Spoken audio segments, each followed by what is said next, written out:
Charleston Memorial Hospital was buzzing that warm May afternoon, the faint scent of antiseptic mixing with the humid coastal air drifting through the automatic doors.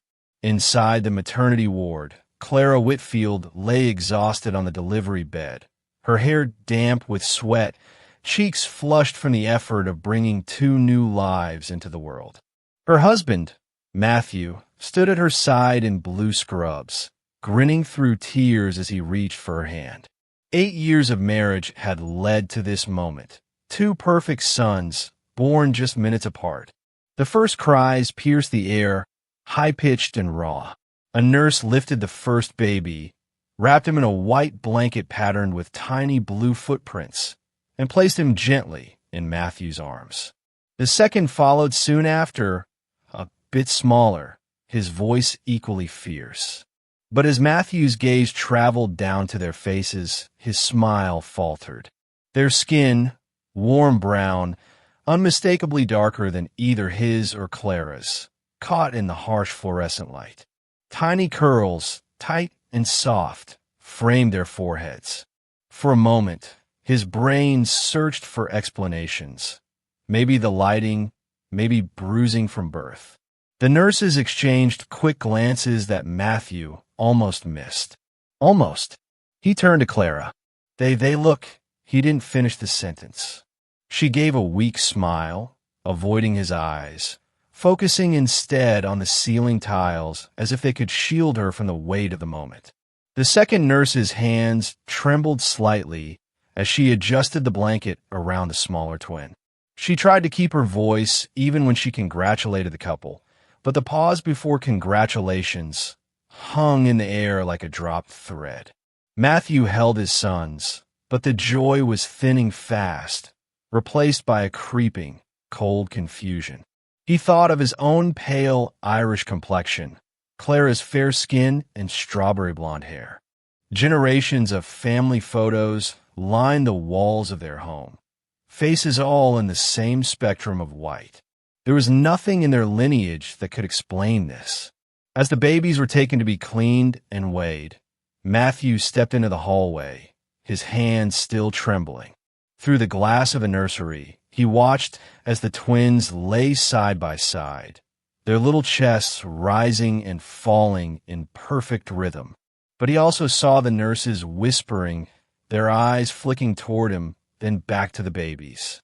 He returned to the room. Clara was turned slightly toward the window, the late afternoon sun streaking her profile in gold. She looked peaceful, almost serene, as if she were already somewhere far away. Matthew sat down slowly in the chair beside her bed, leaning forward. "Clara," he said quietly, "is there something you need to tell me?" Her eyes stayed fixed on the window for a long moment before she finally glanced at him. Her lips parted, but no words came out. The silence pressed between them until the monitor's steady beep felt deafening. Matthew's chest tightened. He thought about the long business trips, the weekend she spent alone in their house, the man who trimmed their hedges and mowed their lawn every other Friday. Samuel Okoro, always polite, always smiling. He remembered catching glimpses of him and Clara laughing by the garden, the way she'd tuck a strand of hair behind her ear when she saw Matthew watching. A nurse entered to check Clara's vitals, breaking the tension. But when she left, the air was heavier than before. Matthew's voice came out low, almost a growl. "I'm going to find out," he said. "Whatever it is, I'm going to know." Clara closed her eyes, her hand drifting protectively toward her abdomen, as if shielding herself from what was coming. In the hallway outside, a janitor's cart rolled by, its wheels squeaking, the faint smell of bleach following behind. But inside room 312, the world had narrowed to a single, unspoken truth, a truth that would leave one man dead before the month was over and another staring down the rest of his life behind prison bars. And in that moment, as the twins whimpered softly in the nursery down the hall, Charleston's perfect little Whitfield family began to fracture beyond repair. On the surface, Matthew and Clara Whitfield were the kind of couple Charleston society loved to show off. They had the house with a white wraparound porch, magnolia trees blooming in the yard every spring, and a golden retriever named Baxter who greeted neighbors at the fence. Matthew, tall and broad-shouldered with the easy confidence of a man used to closing deals, ran a successful construction company that specialized in restoring historic homes. Clara, with her soft-spoken charm and painter's hands, had once been a respected art teacher at the local high school before deciding to stay home full-time. They'd met a decade earlier at a charity gala hosted at one of the city's oldest mansions. Clara had been there as a guest of a friend, Matthew, as part of the sponsorship board. He spotted her across the marble-floored hall, wearing a deep green dress that set off her strawberry blonde hair. Their conversation that night was light, art, architecture, travel, but he left knowing he would call her the next day. By the end of the year, they were engaged. Marriage came with all the trappings of stability. They bought their Victorian home in a quiet, historic district just blocks from a battery. Weekends were spent hosting cookouts, attending church on Sundays, and joining local charity events. Photos from their vacations to Maine, Napa Valley, the Outer Banks, were neatly framed and hung in the hallway, each one a frozen snapshot of smiling perfection. But behind those curated images, the rhythm of their life was less idyllic than it looked. Matthew's company was thriving, but it came at a cost. He was often gone for days at a time, traveling upstate or to neighboring state for projects. Clara told friends she didn't mind. She had her garden, her painting, and the community groups she volunteered with, but the nights grew longer and the conversation shorter. It was during one of those long stretches alone that Samuel Okoro first became a regular fixture in Clara's days. Samuel had been recommended by a neighbor as the best yard man in Charleston. Tall, with a lean, athletic build and a quiet confidence. Samuel was originally from Nigeria and had moved to the U.S. 7 years earlier. He spoke with a warm, lilting accent, and his easy smile seemed to put people at ease. He started with small jobs, mowing the lawn, trimming hedges, but soon was repairing the fence, replanting the flower beds, and building Clara a small raised garden where she could grow her herbs. Neighbors noticed how often he was there. "That man works hard," Mrs. Langley from across the street said once, watching from her porch.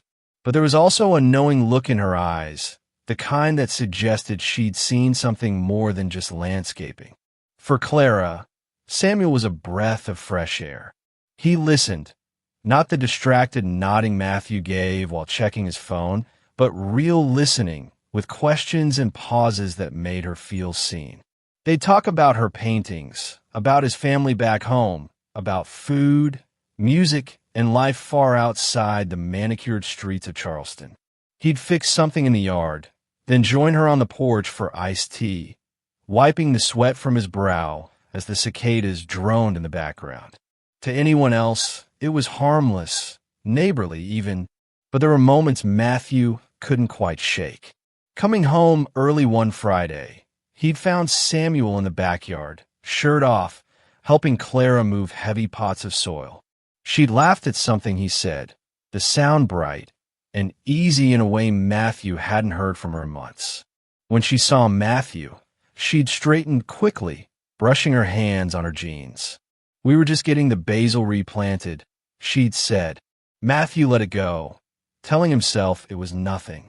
Still, when he left again for a week-long project in Savannah, the image of them lingered at the back of his mind.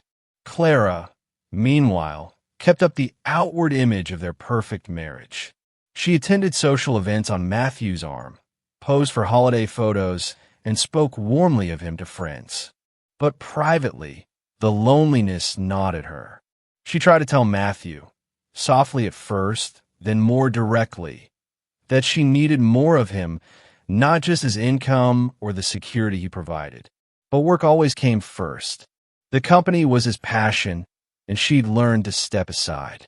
The pregnancy had been a surprise, a late summer revelation that briefly brought them closer. Matthew had been thrilled, already talking about adding a nursery and showing his sons how to fish at his father's lake house. Clara smiled and played along, but inside, the truth pressed against her ribs like a stone. That truth, hidden behind the walls of their charming home, was that somewhere in those long months when Matthew was away, a line had been crossed. One afternoon, after the rain, Samuel had stayed later than usual to fix a broken latch on the back gate. The air had been thick, heavy with the scent of wet earth. Clara had stood in the doorway, watching him work, the muscles in his forearms flexing with each movement. When their eyes met, neither looked away. It wasn't planned. It wasn't even something she could fully explain to herself later. But it happened. And once it did, it lived between them. Unspoken, but present in every glance, every touch that lingered a little too long. By the time the babies came, the perfect marriage everyone admired was nothing more than a carefully staged photograph. And as Matthew stood in that hospital room, staring at the faces of two beautiful boys who looked nothing like him, the glossy image shattered completely. What neither of them knew, then, was that the break would not only destroy their marriage, it would leave blood on the ground before the summer was over. The first cracks in the Whitfields' perfect picture had shown long before the twins were born, though Matthew didn't want to admit it then. They came in small, almost forgettable moments, things you could dismiss if you didn't look too closely. But in hindsight, those moments were neon signs. One of the earliest was a Thursday afternoon in late spring, about 2 years before the birth. Matthew had come home early from site inspection, pulling into the driveway just as Samuel was wheeling a barrow of soil toward the back garden. Clara was with him, hair tied back, a smudge of dirt across her cheek. They were laughing about something Matthew couldn't hear from the car. When they noticed him, the air shifted. Clara straightened, brushing at her face, while Samuel gave a polite nod before heading toward the shed. "We were just getting the hydrangeas in before the rain," Clara said, voice light but a little too quick. Matthew kissed her cheek, told himself it was nothing, but the image of their shared laughter stuck with him. Other things piled up slowly. Samuel started taking longer jobs at the house, fixing a deck board that had rotted, repainting the shutters, clearing out the gutters, even when they didn't look full. Sometimes Matthew would get home and find Samuel's truck in the driveway, well past dark, the porch light casting long shadows over the yard. Clara would say he'd stayed for iced tea, or to help her move furniture, or to finish a project before bad weather hit. It sounded reasonable enough, but there were whispers, too. Charleston was a city where gossip traveled faster than summer storms. Mrs. Langley across the street mentioned once, with a pointed little smile, that she'd seen Samuel and Clara talking in the garden, real close, like they had secrets. At a neighborhood block party, someone joked to Matthew that his yard man sure knows how to keep your wife happy, and though it was said with a laugh, it hit like a stone to the ribs. Matthew forced a chuckle, but his jaw tightened. It wasn't just the neighbors. Matthew began noticing subtle changes in Clara. She took more care with her appearance on days Samuel was scheduled to work. Lipstick, a touch of perfume, hairpin just so. She'd brush it off if Matthew mentioned it, saying she just liked to feel put together. But there were afternoons when he'd call her and she wouldn't answer, then later say she'd been in the garden or on the porch with Samuel fixing something. The thing that really gnawed at him happened one humid evening in July. He'd returned from a trip to Columbia earlier than expected. As he pulled into the driveway, he saw Samuel's truck leaving. Samuel didn't wave, just kept driving, eyes forward. When Matthew walked inside, Clara was in the kitchen, hair loose, cheeks flushed. She said Samuel had been fixing the outdoor faucet. Matthew went to check it. It was working fine. Still, he buried his doubts. They had a marriage to maintain, appearances to uphold. He convinced himself it was all in his head, a product of too many hours away and too much gossip from people with nothing better to do. But the tension began to take shape in other ways.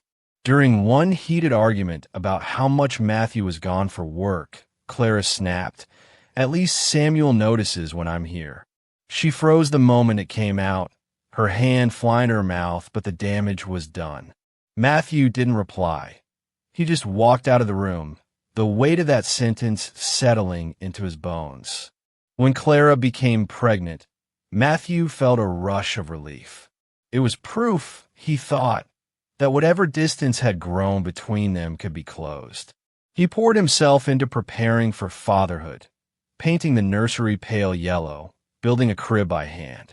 But looking back, he realized Clara never seemed as excited as he was. She smiled when he talked about baby names, but it never reached her eyes. In the weeks leading up to the birth, the whispers grew louder.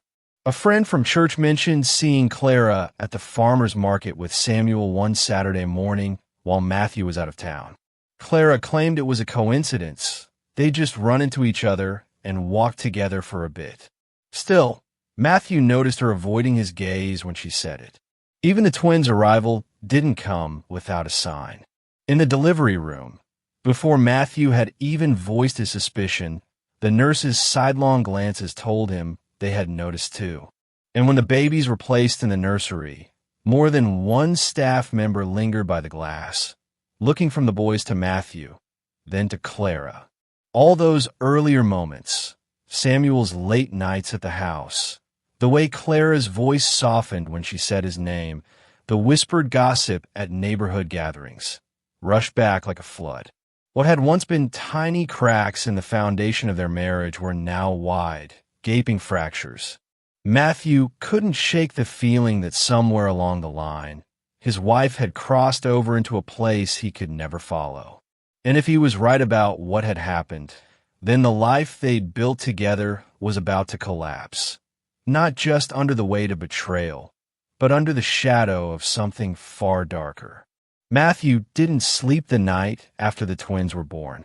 He sat in the stiff vinyl chair in the hospital room, staring at the ceiling, the quiet hum of the air conditioner doing nothing to cool the heat building in his chest.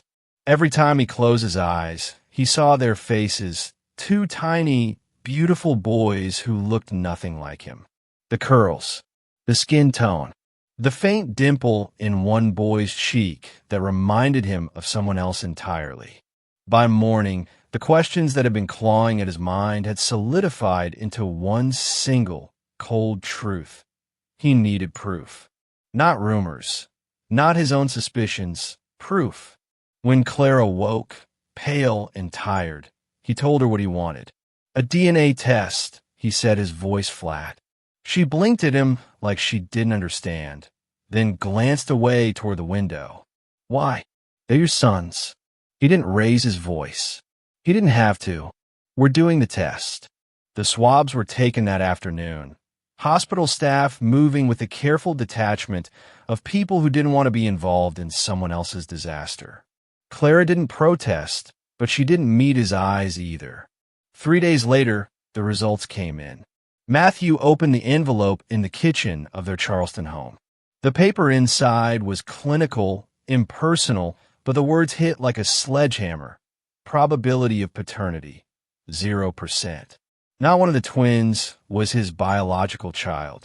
When Clara came into the kitchen, still in her robe, he held the paper out to her. "You want to explain this?" His voice was low, but it vibrated with something dangerous. Her hands trembled as she took the sheet, but she didn't read it. She sat on the counter, pressing her palms into the marble as if she needed the cold to steady herself. "Matthew, please." "Who?" he demanded. "Don't tell me you don't know." Silence. "Who, Clara?" She swallowed hard, her eyes glistening. "Samuel." The name was barely above a whisper, but filled the room like a shout. Matthew's jaw tightened. He'd known it. Deep down, he'd known it for months, maybe years. But hearing it confirmed ripped away whatever scraps of denial he'd been clinging to. She went on, her voice shaking. It was one time. You were gone for so long. I was lonely. I didn't plan for it to happen. He was kind to me. He listened. He cared. Matthew's laugh was short and bitter. You think that makes it better? You think that justifies bringing another man's children into my home, into my life, and pretending? He stopped, his hands curling into fists on the counter. Clara's tears came then, streaming down her face. I was scared. I didn't know how to tell you. You thought you'd just lie? He cut in. You thought I'd raise them, and you'd keep your perfect little life, and no one would know. I'm sorry, she whispered. I never wanted to hurt you. But to Matthew, the apology rang hollow. Every memory of their life together now felt poisoned. Every holiday, every shared bed, every smile. He saw Samuel's shadow in all of it. For the rest of the day, they barely spoke. Clara stayed upstairs with the twins, rocking them, whispering softly. Matthew sat in the living room, drinking bourbon straight from the bottle, staring at nothing. His mind replayed every laugh, every glance between her and Samuel, every neighbor's raised eyebrow. He could almost hear them now, voices dripping with judgment. Poor Matthew. Couldn't even keep his own wife. By nightfall, the humiliation had curdled into something darker. He thought about confronting Samuel, demanding an explanation, making him admit what he'd done. He pictured the smug look he imagined on Samuel's face. He pictured his fists wiping it away. Around midnight, Matthew grabbed his truck keys. Clara heard the jingle from upstairs and came to the landing. Where are you going? Out, he said, not looking up. She stepped down a few stairs. Matthew, please, don't do anything stupid. He glanced at her then, and for the first time in their marriage, his eyes were cold enough to make her flinch. It's a little late for that, isn't it? He left before she could answer, the slam of the front door rattling the glass in its frame. The streets of Charleston were quiet at that hour, street lamps casting pools of orange light on the old cobblestones. Matthew drove on autopilot, the route to Samuel's small house etched in his memory from years of dropping off holiday bonuses or extra tools. He pulled up across the street, killed the engine, and sat in the dark, watching the faint glow of a lamp in the living room. For a moment, he thought about turning around, about going home, sleeping it off, and dealing with it in the morning. But then he saw Samuel's silhouette move past the window, and the rage surged back, hot and unstoppable. He stepped out of the truck, his boots crunching on the gravel. His hands flexed at his sides. Inside the house, a man who'd worked in his yard, eaten at his table, and slept with his wife was going about his night like nothing had happened. Matthew crossed the street, each step heavier than the last, each breath pulling him deeper into a place he might never come back from. And somewhere inside, a part of him knew, whatever happened next, there was no undoing it. The truth was out now, and it was going to destroy them all. The smell of wet earth hit Matthew as soon as he stepped on his Samuel's property. The yard was neat, too neat, and the sight of it churned his stomach. Samuel's meticulous hands had trimmed every hedge, raked every leaf. The same hands that had touched Clara. He didn't bother knocking. He pounded on the door hard enough to rattle the frame. Inside, there was a pause, then the shuffle of footsteps. When the door swung open, Samuel stood there in a faded t-shirt and jeans, eyes narrowing in surprise. Matthew, he said slowly, like tasting the name. It's late. What are you?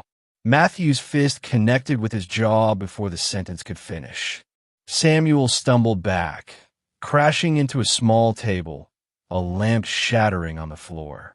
You think you can steal my family? Matthew's voice was low but shaking with fury.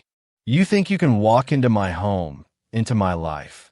Samuel held up his hands, backing toward the center of the living room. I didn't steal anything. Clara, don't say her name. Matthew lunged forward, grabbing the front of Samuel's shirt. They slammed into the wall, a picture frame clattering to the ground. Samuel shoved them back, breathing hard. "You need to leave before this gets worse." "It's already worse," Matthew spat. He could feel the bourbon still warm in his veins, dulling his sense but sharpening his rage. His eyes darted around the room. Neat couch, polished coffee table, the faint scent of lemon cleaner. It made him sick to think of Clara here, of her laugh echoing in this space. Samuel straightened, jaw set. "You think you're the only one hurt by this? She came to me. She was lonely. You were never home." The words sliced through Matthew, each one a deeper cut. "You're nothing," he growled. "A yard man who got lucky one afternoon." Samuel's eyes flashed. "I treated her better than you ever did." That was it. The last thread of restraint snapped. Matthew shoved him toward the back door, the two of them grappling, knocking over a chair.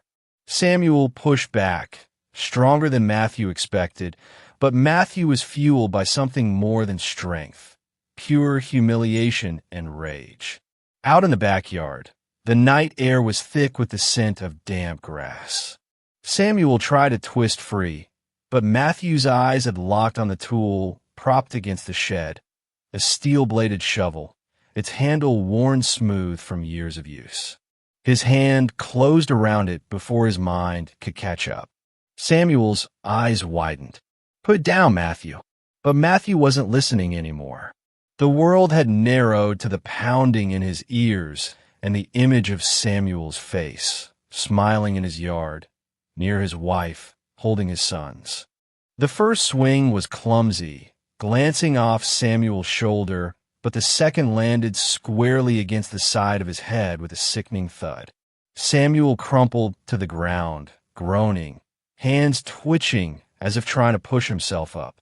Matthew stood over him, breathing like he'd just run miles, the shovel trembling in his grip. Samuel's voice was faint now. "Don't do this." But Matthew's thoughts were past reason. He brought the shovel down again, and again, until Samuel stopped moving. The only sound was Matthew's own ragged breathing and the distant chirp of crickets. His hands were slick on the wooden handle. His stomach heaved, but nothing came up, just a hollow ache that spread through his chest. For a long moment, he just stood there, staring at what he'd done. The man was still, too still. Blood was pooling beneath his head, dark against the dewy grass. Matthew's first instinct was to run, get in the truck, drive home, pretend none of it happened. But reality was already crashing down on him. Samuel's body was in the middle of the yard. Someone could see. Someone could hear. His gaze flicked to the small wooden shed. If he could get the body inside, maybe he'd have time to figure something out. He dragged Samuel, dead weight now, across the grass, the smell of iron thick in the air.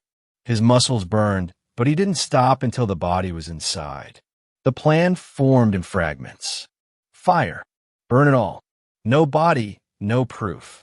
It sounded simple in the haze of adrenaline. In the corner of the shed, he found an old gas can.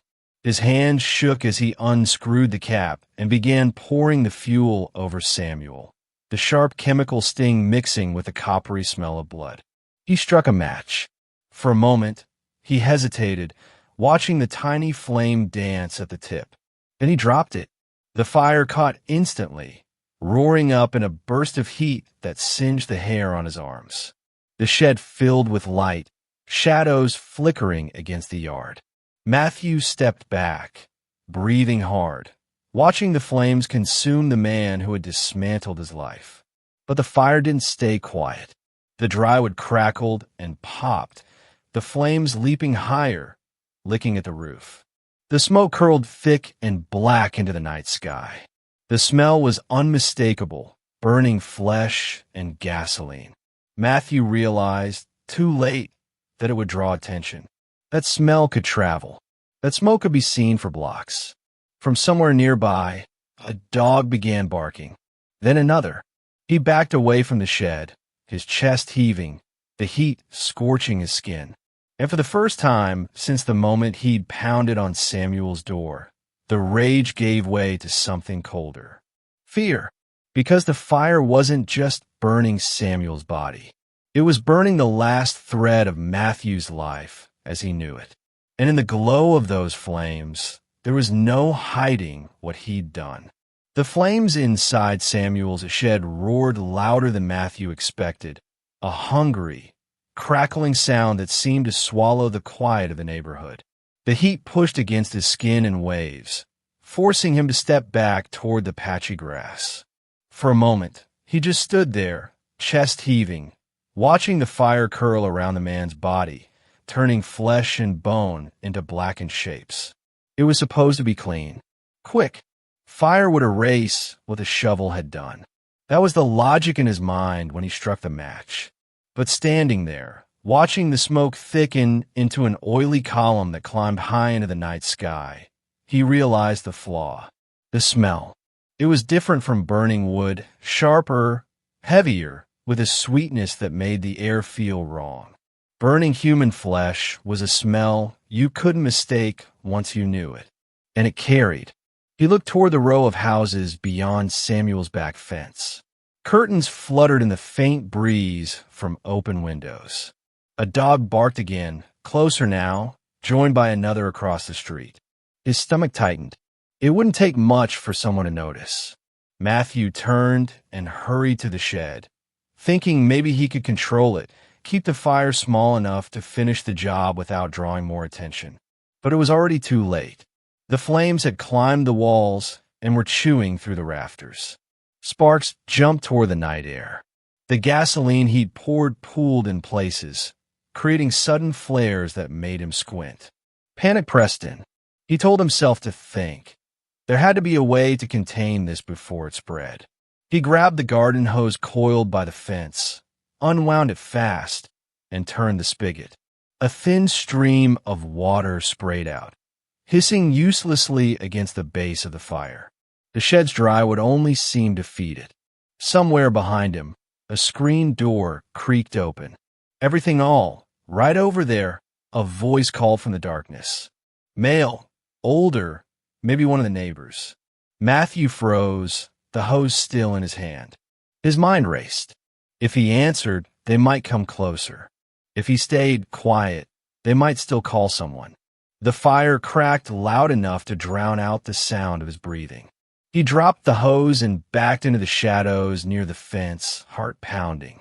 The neighbor didn't call again, but the squeak of the screen door shutting was followed by the faint thud of footsteps heading inside. That could mean a phone call to the fire department. Matthew's pulse roared in his ears. He glanced back at the shed, flames now tearing at the roof, a beam giving way with a loud crack. The fire had fully claimed Samuel's body. There was nothing left to move, no trace he could carry away. All he could do was run. He jogged back around the side of the house, toward his truck, ducking low, keeping to the shadows.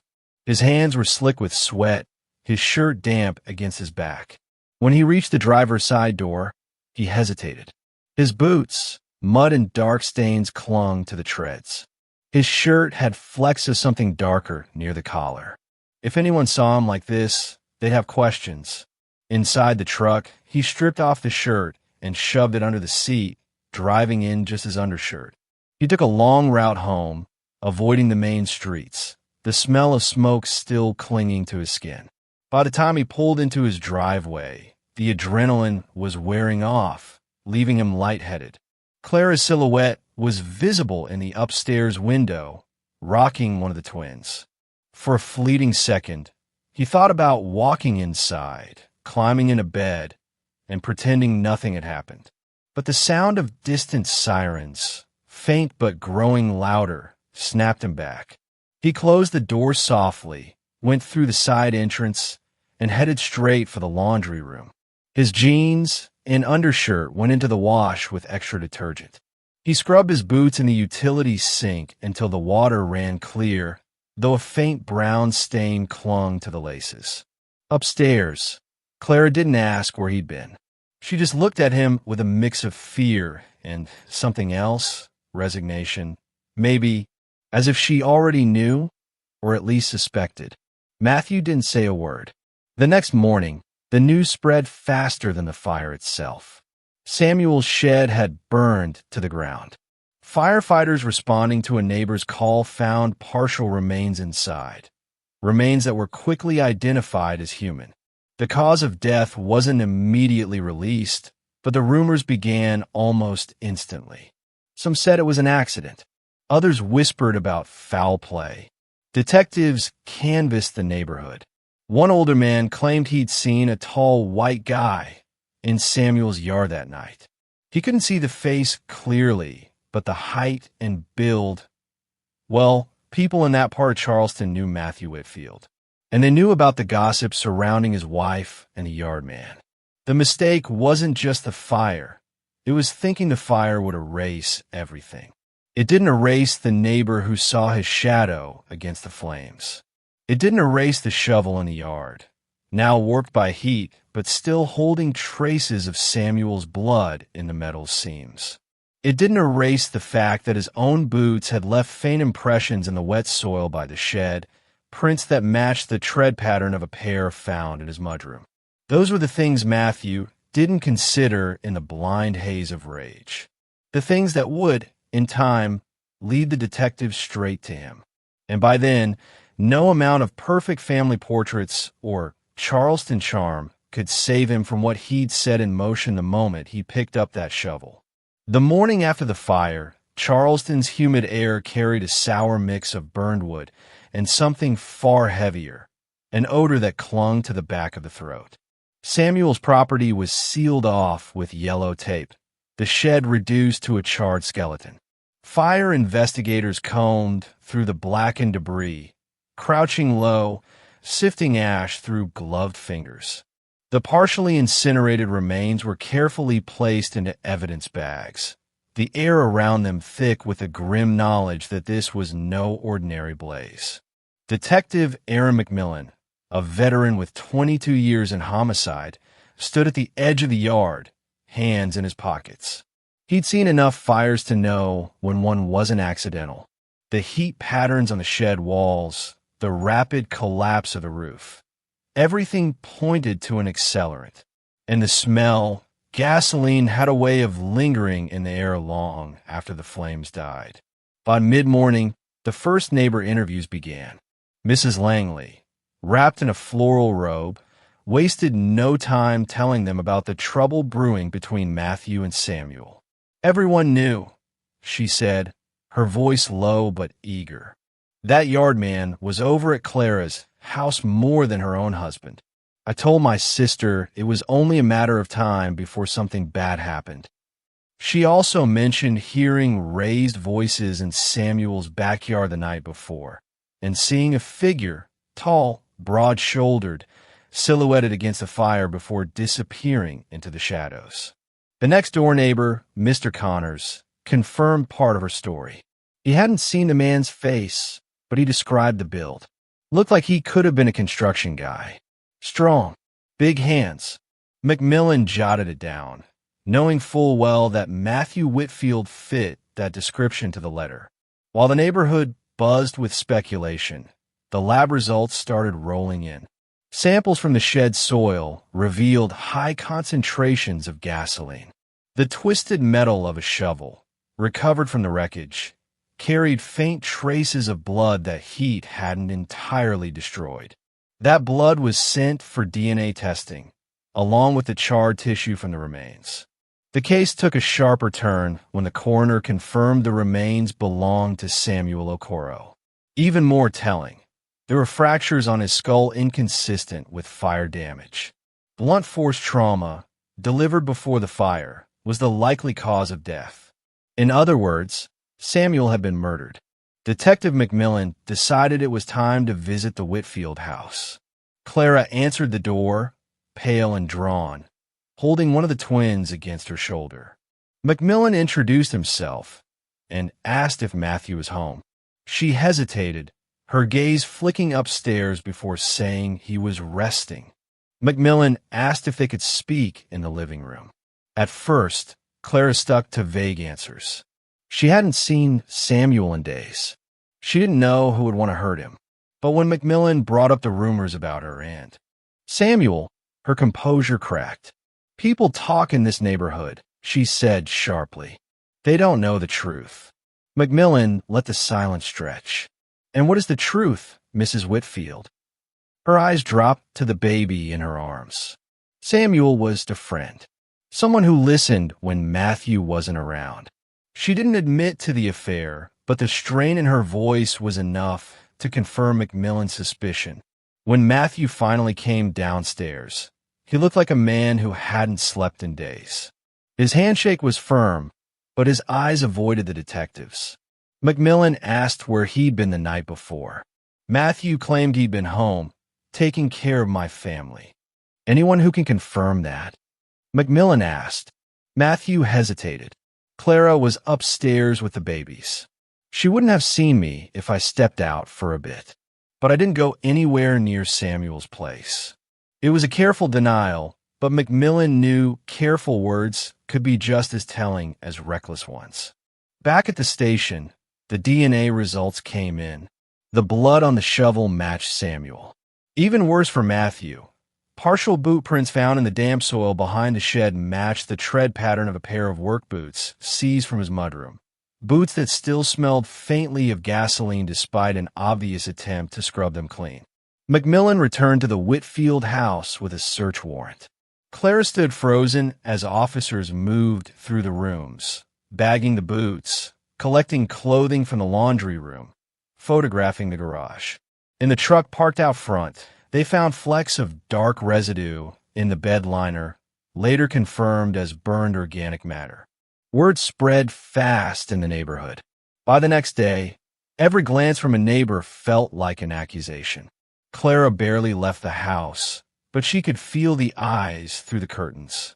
At the grocery store, a woman she'd known for years turned down an aisle to avoid her.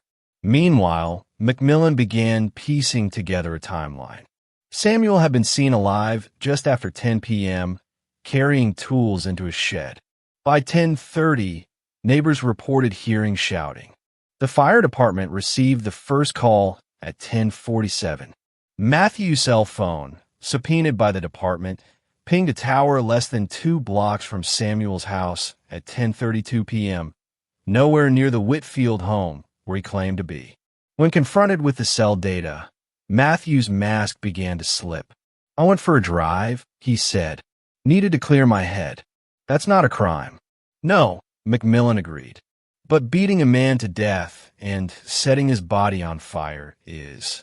Matthew's jaw clenched, his silence stretching until it felt like it could snap. "I didn't kill him," he finally said, but his voice lacked conviction, as if even he wasn't sure anymore. The case became a web of half-truths and denials.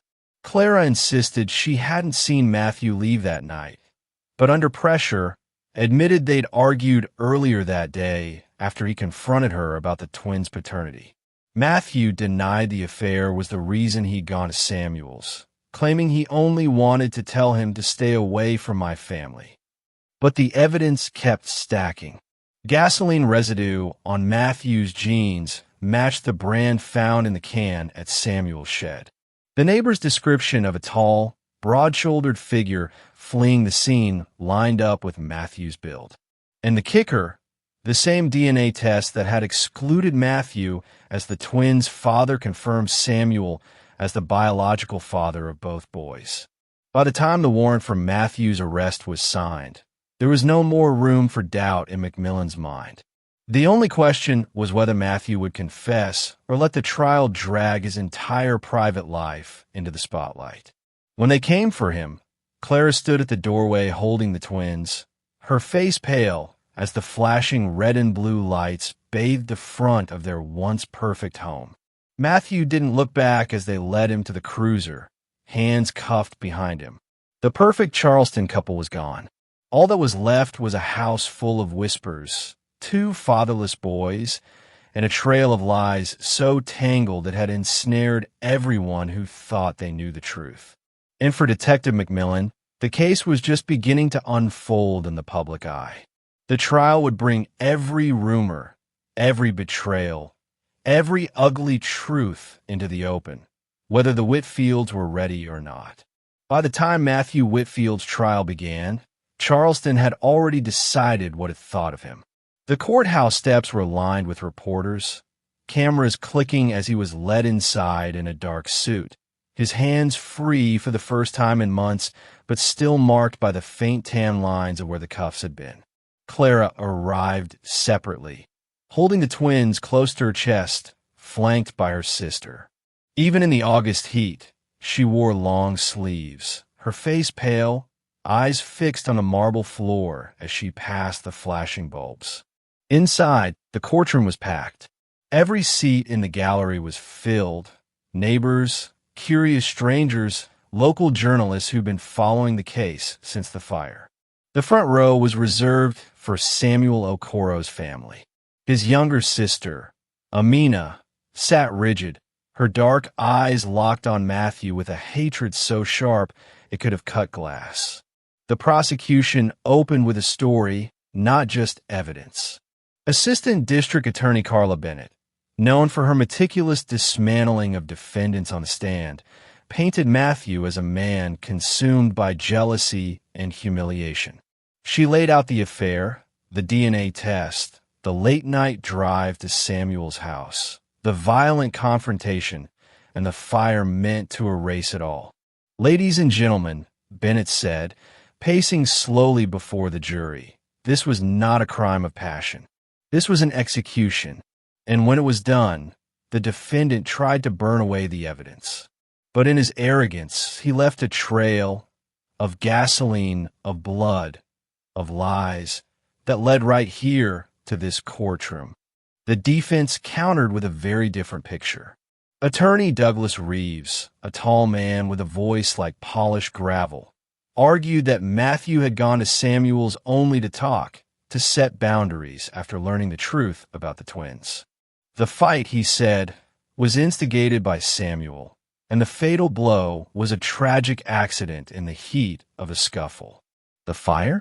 A panicked, irrational decision by a man in shock. For days, the jury heard testimony that pulled back the curtain on the Whitfields' marriage. Neighbors took the stand, some reluctantly, others with the thinly veiled satisfaction of people whose gossip had been validated. Mrs. Langley's voice trembled just enough to seem sincere as she described seeing Matthew's silhouette against the fire. Mr. Connors, the next-door neighbor, recounted hearing shouting that night and seeing a tall man leave Samuel's property before the flames erupted. The state's forensic experts followed, methodically connecting the dots. Gasoline residue on Matthew's jeans and boots, the blood on the warped shovel, the cell phone records placing him near Samuel's house at the time of the murder. A DNA analyst confirmed what had already been whispered across Charleston. The twins were Samuel's biological children. The words hit the courtroom like a gunshot. Clara's turn on the stand was the most anticipated moment of the trial. She walked to the witness chair with her shoulders drawn in, clutching a tissue. Under Bennett's questioning, she admitted the affair, calling it a terrible mistake and insisting it was one time.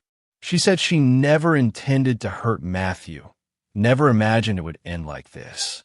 When Reeves rose for cross-examination, his tone was softer, almost sympathetic.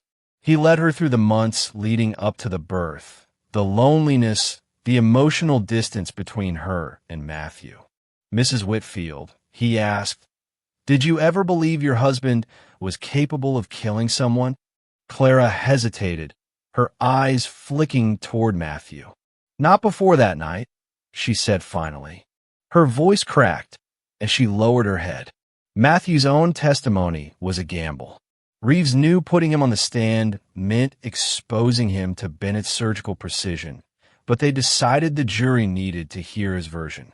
He told them about the envelope with the DNA results, about confronting Clara, about the rage and humiliation boiling over. He claimed Samuel swung at him first, that the shovel was grabbed in the chaos, that he never meant to kill him. The fire, he said, was a stupid, desperate act because he didn't know what else to do. Bennett didn't let him off the hook. She made him walk through each step. How far the drive was, how long he stayed, how many times he swung the shovel. You didn't just hit him once, did you, Mr. Whitfield? She pressed. Matthew's jaw tightened. I don't remember how many times. Because it was more than once, wasn't it? You kept going until he couldn't get back up. He looked down. I was angry. You were enraged, Bennett said, her voice rising just enough to fill the room. So enraged that you didn't just kill him. You tried to burn him out of existence. But here's the thing about fire, Mr. Whitfield. It doesn't erase the truth. It only exposes it. The final week of the trial was a tug-of-war over Matthew's intent. The prosecution hammered the idea of premeditation, driving to Samuel's house late at night, armed with a tool that became a weapon, and then using fire to destroy evidence. The defense clung to the idea of a tragic escalation, a fight that spiraled beyond control. In closing arguments, Bennett's voice was calm, almost quiet, as she addressed the jury. This was not justice. This was not defense. This was a man deciding, in one night, to be judge, jury, and executioner. And for that, there must be accountability. Reeves appealed to their sense of human fallibility. We've all acted out of anger, he said. We've all made decisions we wish we could take back. My client is not a monster. He's a man who was pushed to his breaking point. When the jury retired to deliberate, the tension in the courtroom was suffocating. Hours passed. Matthew sat at the defense table, his hands clasped so tightly his knuckles whitened. Clara waited in the hallway, her sister rocking the twins in their stroller. By late afternoon, the bailiff's voice broke the air. We have a verdict. Everyone filed back in. The foreman, a middle-aged man in a navy blazer, handed the paper to the judge. The judge read it silently, then passed it back. On the charge of first-degree murder, we find the defendant guilty. A collective murmur rippled through the room. Matthew's shoulders sagged, but his face stayed impassive. On the charge of arson, we find the defendant guilty. Amina Okoro's hand flew to her mouth, tears spilling down her cheeks. Clara closed her eyes, her own tears falling silently. The judge's voice was steady as he delivered the sentence. Life in prison without the possibility of parole. The gavel came down with a sharp crack, sealing Matthew Whitfield's fate. As deputies stepped forward to take him into custody, Matthew glanced over his shoulder, just once, toward Clara. Her gaze met his for a heartbeat, and in that look was everything: betrayal, grief, and the knowledge that whatever they'd once been was gone forever. Outside, the press surged forward as word of the verdict spread. Headlines would call it the Charleston Garden Murder, a case that blended jealousy, betrayal, and brutality into something the city would be talking about for years.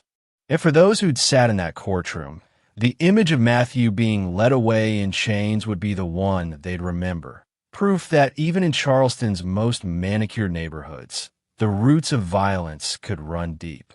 The days after the verdict were a blur of flashing cameras, hushed conversations, and the heavy silence that settled over the Whitfield home like a storm cloud. The Charleston mansion, once a symbol of success and stability, now stood as a monument to scandal, its white porch rails and manicured hedges unable to hide the rot that had eaten away inside. Matthew was transferred to a state penitentiary 2 hours away, the same day the sentence was read. The image of him leaving the courthouse in shackles, head bowed but jaw clenched, ran on every local news broadcast and was replayed online thousands of times. For the city, it was the conclusion to a sensational trial. For Clara, it was the beginning of a life she'd never imagined. She returned to the house with the twins, but the neighborhood that once smiled and waved at her now avoided her altogether. At the grocery store, she caught whispers behind her back, words like affair, murder, and those poor boys. Some looked at her with pity, others with open disdain. Friends stopped calling. Even her church, where she'd once been an active volunteer, felt colder. The pastor offered prayers for healing, but didn't invite her back to lead the children's art program. Bills piled up quickly. Matthew's business, already under strain during the trial, collapsed when his partners cut ties to protect their own reputations. Legal fees drained the couple's savings. The house, with its echoing rooms and too many memories, was put on the market. Clara packed her life into boxes. Wedding photos she couldn't look at, baby clothes she couldn't bear to throw away, and moved with the twins into a small rental across town. Meanwhile, Samuel's family pushed for a memorial in his honor. They gathered in the park near his home, friends and relatives sharing stories of his kindness, his generosity, the life he'd built since leaving Nigeria. Amina spoke to the crowd, her voice steady despite her grief. Samuel was more than what happened to him, she said. He was a brother, a son, a friend. His story will not be reduced to a crime scene. In prison, Matthew kept himself. Inmates knew his case, and the mix of betrayal, jealousy, and violence made him a target for both ridicule and respect. He took a job in the wood shop, avoiding conversations, speaking only when necessary. Clara didn't visit. She'd received 2 letters from him in the first month, one angry, the other almost apologetic, but she never wrote back. For the twins, the truth of their father's death and their biological parentage would be something they'd grow into slowly. As babies, they were shielded from it. But Clara knew one day she'd have to explain. She wasn't sure how. The case lived on in Charleston's collective memory. True crime podcasts dissected it. Documentary crews inquired about interviews, and the Post and Courier ran a retrospective 6 months later, framing it as a tragedy rooted in betrayal and pride. The community used it as a cautionary tale about secrets, how they fester, how they burn everything in their path when they finally surface. Clara tried to build something new from the wreckage. She took a part-time job at a small art supply store, kept her head down, and poured herself into raising the boys.